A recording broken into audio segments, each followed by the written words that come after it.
Welcome to the DJ Insider Podcast, sponsored by Amplified Events. It's the only podcast where we break down insider information from our weddings, experience, and advice from over 15 years in the wedding industry. We're your hosts. I'm Mike Kane, owner of Amplified Events.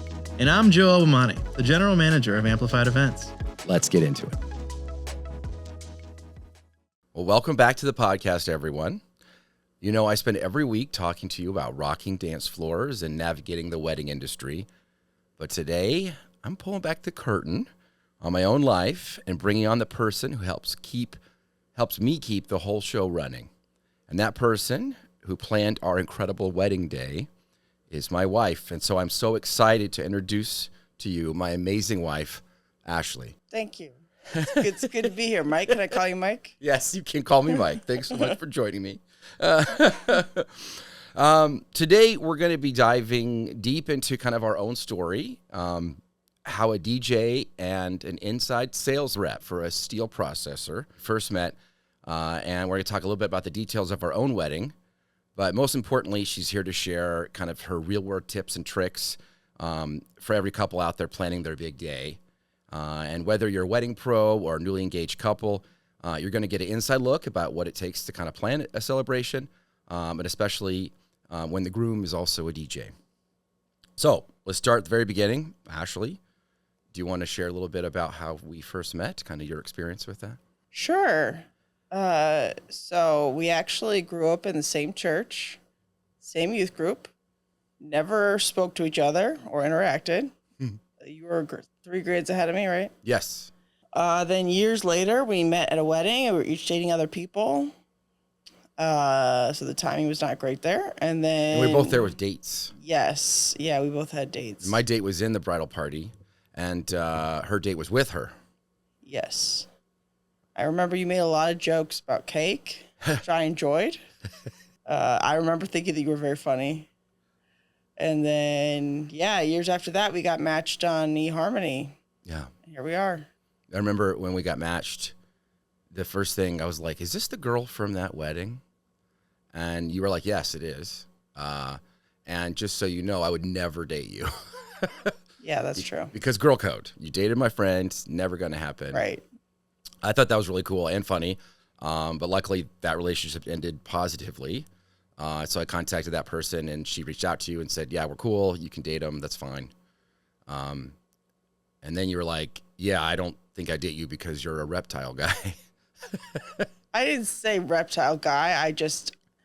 You seem to know more about reptiles than the average person. Yeah. So that perked my little, maybe a reptile guy here. Yeah. I don't know how you knew, but I kind of was a reptile guy. I actually owned a lizard at the time. I don't now, but... that I know of. Yeah, I've got secret pets. You just have Some people have secret Canadian families. I have secret aquariums with pets in them. There's a secret wall here that you just open and it's a snake room. It's just my snake room. So we covered how we met, which kind of leads into the proposal. What do you remember about that day, the proposal? Were you surprised? I was very surprised because we had only been dating, it was less than a year. It's like 11 months. Yeah, 11 months. And it was around Valentine's Day, but not on it. And we were going out to eat, and then we got to the restaurant, and they were full. Yeah. You didn't make a reservation. Yeah, I spent so much time planning the proposal, I forgot to plan the date. Yeah. Yeah. Yeah. So then we went to this other place, and I was like, you're really quiet. Are you okay? I was so nervous. I was shaking.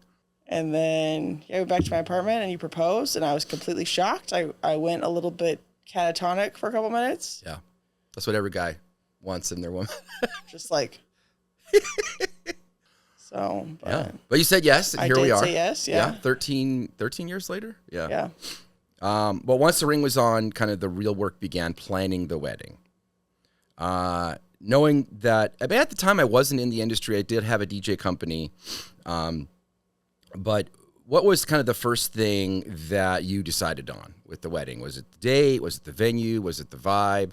Probably the venue was one of the first things because that was the most important to me. But then also just the vibe. One of my little pet peeves about weddings is when there's a huge gap between the ceremony and the reception. and then you're just like wandering around some like random tiny town. Like, I guess we'll go to the McDonald's. Like, there's nothing here. Well, we're in Wheatfield. Might Yeah. as well enjoy it. Yeah. So because of that, we had the ceremony and then just like an hour take photos and then the reception. But then now in retrospect, like there wasn't quite enough time. Sure. So I think I would have done it a little bit differently where we had a little more time. Yeah. But overall, I thought it worked out well. We'll get into that. Besides the prioritizing the minimal time gap for the guests between ceremony and cocktail hour, like the party, was there anything else that was like a top priority for you when planning our wedding? I just wanted it to be fun. I wanted it to be non-stuffy. I didn't want to spend like a ton of money, but like in retrospect, again, maybe I would have spent a little bit more money because some of the decorations, some of them were very beautiful. I did all my own like flower arrangements and stuff, but my family helped. But like I had some like tissue paper ones that were green and purple.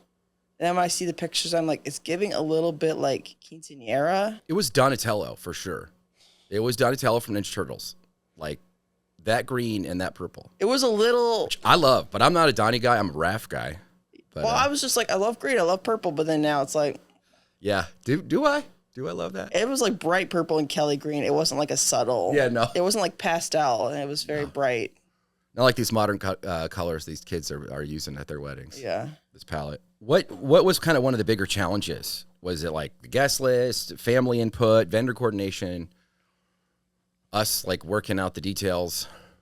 The guest lists were hard because you're essentially ranking the people that you know. Yeah. And you're also ranking essentially the people who you know. So it's you're trying to figure out how important people are to you, but also how important people are to other people Yeah. that are important to you. Yeah. And then you have to figure out where people sit. And then it's just like, well, I don't want this person next to this person. You know how they get. But then at the same time, you know, you shuffle everyone around. And then at the end of the day, your grandpa's like, why was I so far away from the wedding table? So there's always going to be, that's something about planning weddings in general. You're always going to have like disgruntled people. Yeah. And it's your wedding. Just do the best you can. Yeah. You can't please everybody. But I do remember like it being difficult, but also kind of a fun challenge of like where to seat everybody. And some of them, like we totally missed the mark. And I thought we placed your grandpa too like, far away from the speakers on purpose, but I don't know if that was accurate. But I do remember some of my friends coming up that they hadn't met, like friends from like Fort Wayne and friends from like Valpo that were like, oh, we like these people. Oh, these are cool people. Yeah. Like, yeah, we try to place them in groups that they would either know each other or like hit it off because of kind of who they are as people. One of my favorite weddings, one of my friends placed me next to other people who also like talking about cake. Yeah. In reality TV, and they had actually known people who had been on some of those HGTV shows, and they were giving me the inside scoop. Yeah. It was fantastic. Like if I could talk about reality TV and cake at every wedding, that's ideal. Yeah. There was so many like moving parts to our wedding, and it's really hard keeping everybody happy.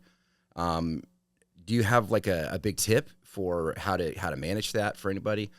I mean, for me, one of the most frustrating things, and I've talked about this at length, was like that we had a cash bar and not an open bar because of your mom's views on alcohol. And so that's something I wish I had money for that I had paid for in the past, because a couple of my friends had given me crap about it, that like, what, cash bar? It worked out. Everything was fine. But that was, something that the family input in the planning I never anticipated. Right. And I think what I encourage my couples when I'm meeting with them is to be like, this is your wedding, like prioritize what you want, be aware that your family is going to try to have a say in it, because they think it represents them too. Well, I think it's what's hard too is like, if your family's chipping in to pay for it, they essentially become shareholders in your wedding. So the more money people give to you for your wedding, the more input they have. But if you can do it on the cheap or pay for it yourself, you can do whatever you want. And so just keep that in mind. If you're accepting money from other people, you're also accepting some of the pressures that come with that. And I know you've gotten stuck in the middle of people many times where you've got the bride or the groom, and then you've got the people who paid for the wedding, and there's these, power struggles going on, that can get kind of messy. Yeah, especially over music. Like sometimes we'll have father of the brides or mother of the grooms. They're like, well, we're paying for this, so you playing the music we want, not what the couple wants. Right. And the couple's like, it's our wedding. This is what we want. This is what we don't want. And it's the exact opposite of what our parents want. So sometimes it can get a little sticky. But let's talk about music. Kind of what I do for a living. Did you feel more or less pressure choosing the music, the playlist, the music in general, given that, like, what I do for a living? Did that have any input on it? Well, I know you had just started professionally DJing. So honestly, I just picked songs that I liked. Mm-hmm. And we famously did not have a DJ at our wedding. Famously. Yeah, we did it ourselves. My guest did not care for Britney Spears at all. And this is the problem with not having a DJ is there's no one to read the room in real time and make adjustments, because no one can predict with absolute certainty what's going to hit or not, especially when you have, 100 very different people plus at the wedding. So thankfully, two of my friends from college, a married couple, stepped in and actually just started DJing the wedding and taking requests. Yeah. And so that was super helpful. So I think it would have been a lot worse if not for that. But thankfully, we had some amazing wedding guests who were able to help out. Yeah. Do we have, I can't remember if we had a lot of issues over the music. It seems like you and I both were pretty big music lovers. That there wasn't like a lot of compromise where it was like we were arguing over to include this song or not this song, or we seemed to kind of really like that. So that wasn't a big thing for us. Yeah, I don't think you were as into funk then as you are now. I've grown. But moving to the actual wedding day, when the dance floor finally opened, what was that moment? What was that atmosphere like for you? It was exciting. I was a little nervous because we had practiced a dance that we had basically copied off YouTube. And here would be a recommendation. If you have a big dress and you are doing any kind of choreographed dance routine, and I understand if you don't want your partner to see the dress, but even on your own, you should practice in the dress, in the shoes, on some sort of slippery floor. I did not think to do that. And I was wearing flats for comfort. And so the dance overall went really well, but there were moments where I was stepping on the dress and just sliding and just hoping for the best.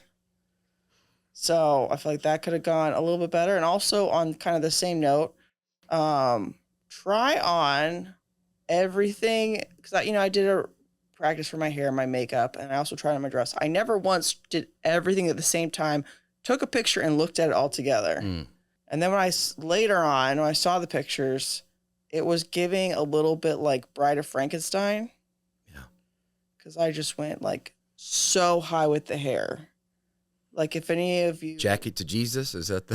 If any of you watch Real Housewives of New Jersey and are familiar with Teresa Giudice, it wasn't quite to that level of her most recent wedding, but it was pretty close. It was like maybe a couple inches shorter. It was definitely New Jersey. It made me taller than you. Yeah. I was like, oh, flats. I'll definitely, because you're a couple inches taller than me. I'll be like, oh, I'll definitely be shorter. But then my hair added so much height that it basically canceled out the flats. For me, seeing all of our friends and family on the dance floor dancing to songs that we picked out, that was kind of my favorite moment. Did you have a favorite moment of kind of the wedding day or the reception? Or I mean, honestly, some of my favorite moments were planning the wedding, and even, my cousin came and helped. She was a bridesmaid. She helped me get stuff ready, and she actually made the little tulle underskirts for the bridesmaid dresses and helped me. Oh, I didn't know she did that. Yeah, we had Project Runway playing, and we were almost pretending Tim Gunn's gonna love these, kind of thing. I can't make it work. That's my best Tim Gunn. But the day of the wedding, I think just having your dad perform the marriage ceremony was pretty awesome. That was huge for me. I'm so glad we had a friend video it, because he's passed since then. I've talked about it before on the podcast where I always have that now, like him being excited and him marrying us and him putting his personal take on it. It was really beautiful and really nice, and he was really good at it. And it was short and sweet. He did everything we wanted, kept all the crazy stuff out. I really liked the speeches too. They were really good. We had 4 on both sides. We had 8 speeches.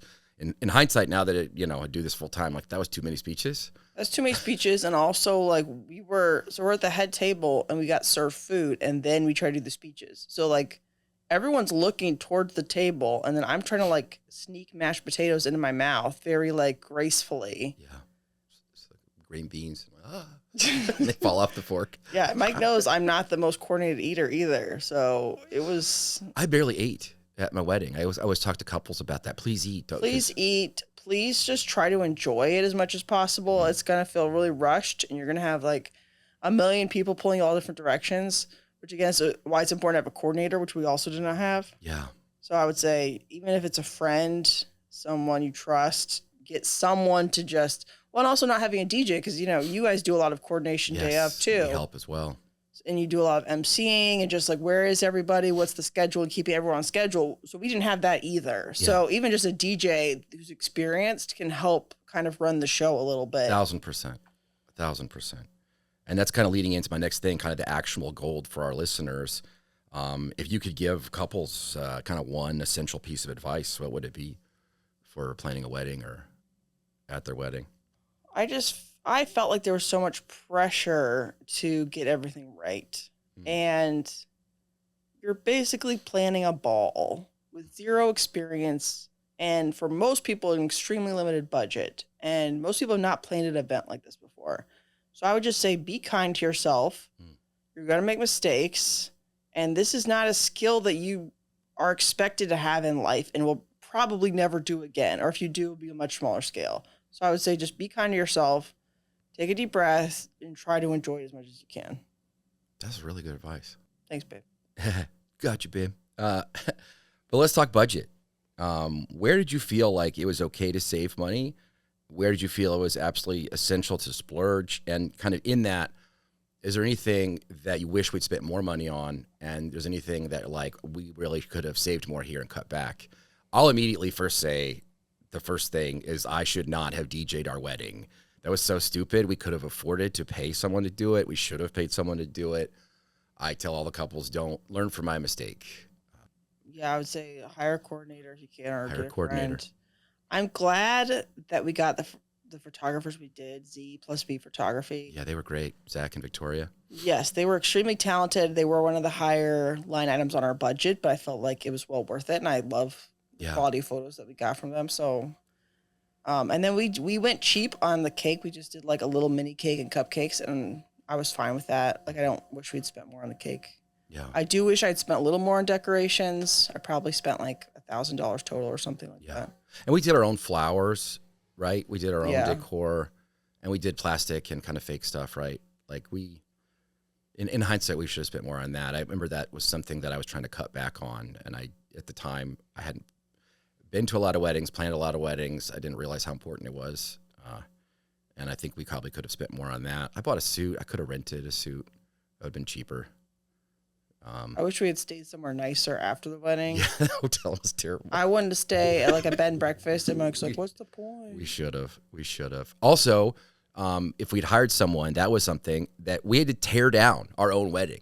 Like, we had to tear down all the decor. We had to tear down all the sound equipment, all the lighting. That was a huge mistake that I'm like, after all day, you're exhausted. You've been up since, And again, you don't have to hire someone if you have people who can help, but like, sure. We had some people. Have a plan. Who's going to collect the stuff? Who's going to take it? Where's it going to go? What are you going to do with it? Just think through that a little bit. Yeah, I didn't think about that. And until I was like, oh yeah, no, we have to fit this all in my little Honda Fit and still get home.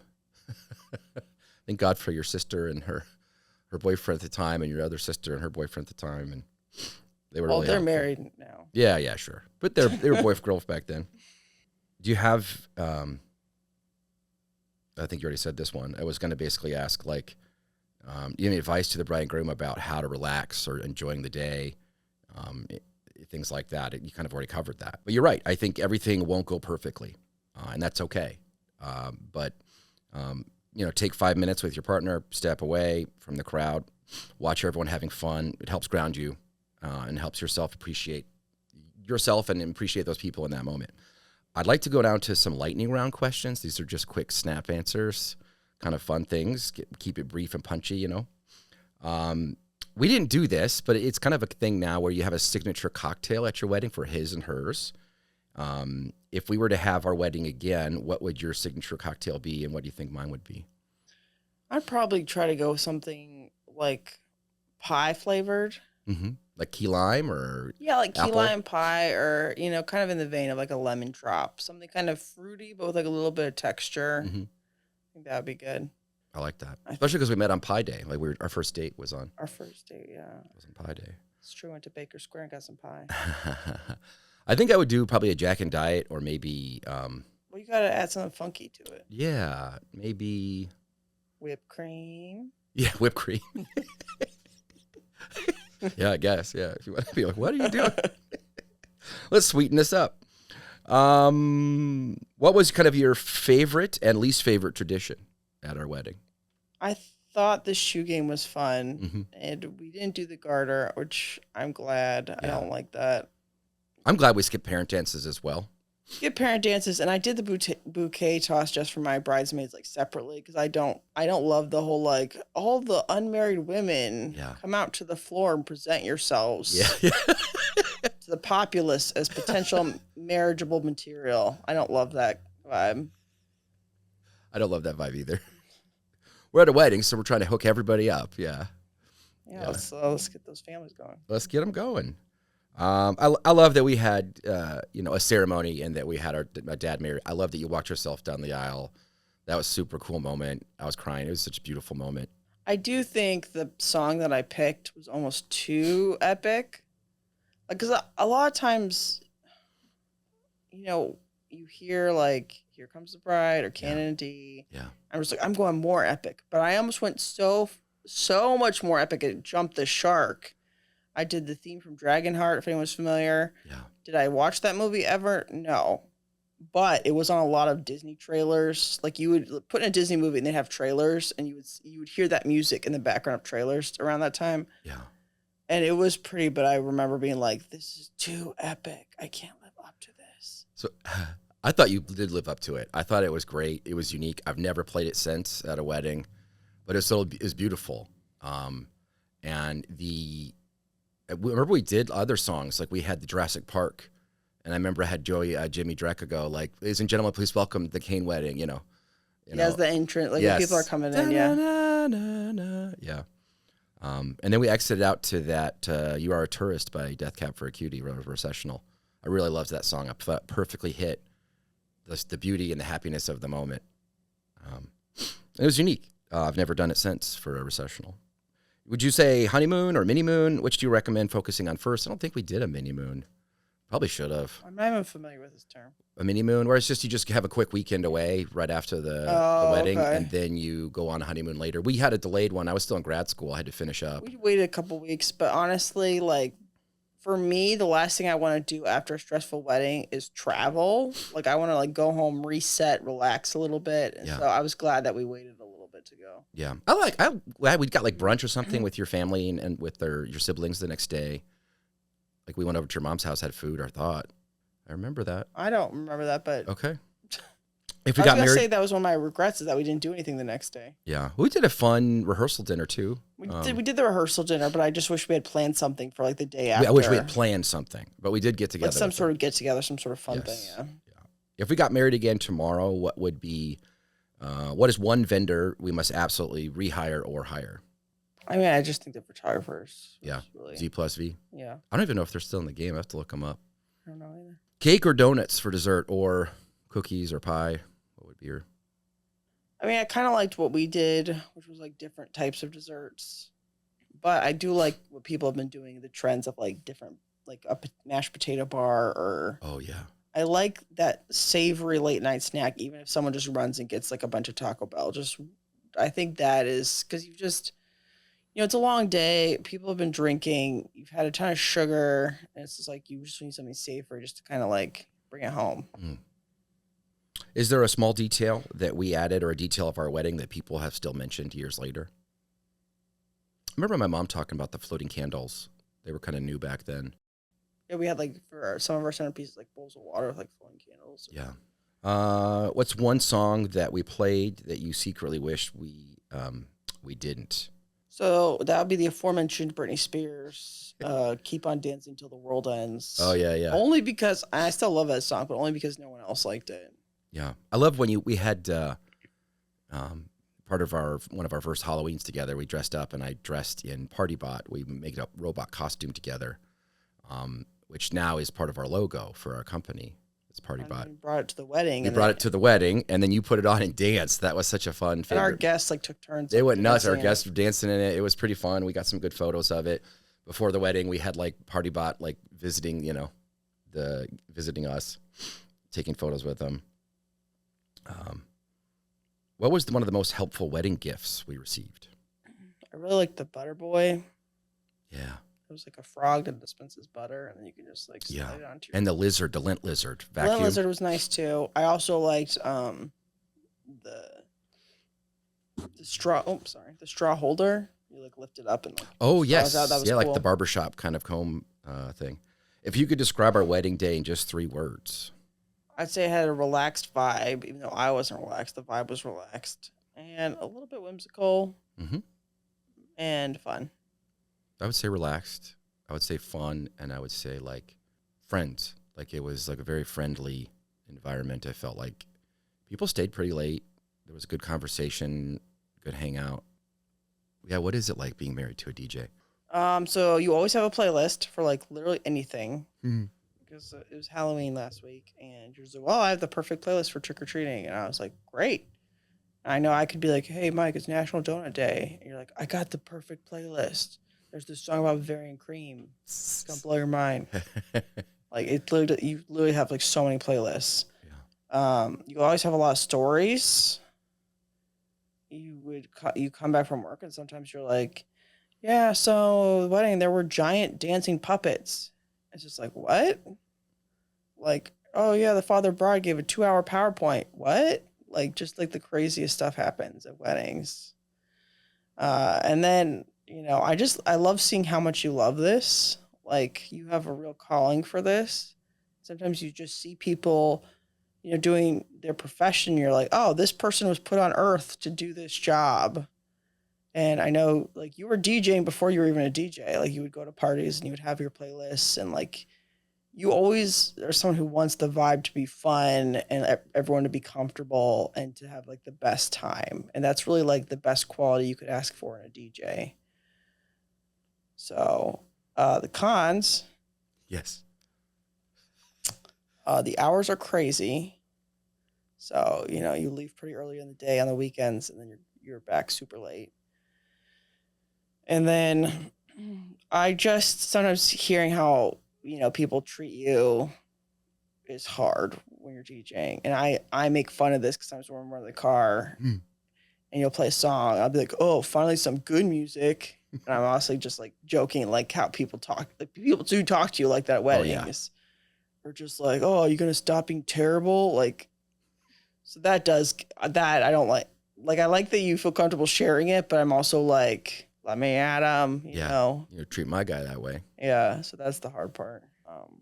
But I think the biggest thing I've learned about DJing in general from you is that it really does seem like it's an art and a science. Because you have all these technical skills. Like, there's all this equipment you know how to mix, you know how to do mashups, you know how to, like, decide the best equipment for the event and for the space, which is all very, like, science. But then the art of, like, reading people and reading the vibe and, like, knowing music and knowing who's going to like what and how things fit together. And also just, one thing that seems very hard to do with the weddings especially is, like, if you go to a nightclub, everyone's there to dance and have a good time. You go to a wedding, that's not the case. There's, like, 2 people who want to dance. There's, like, 4 people who will dance if you only played their one perfect song. There's, like, 20 people who are just going to stare awkwardly at the dancers and make them, like, as uncomfortable as possible. So just trying to throw a party for so many different people of different ages and different backgrounds seems very difficult. So I'm very impressed that you're able to do that every weekend. Well, thank you so much for coming on the podcast, and we have to have you back. Thank you. And yeah, guys, thanks for listening. And we will see you at your wedding. Take care.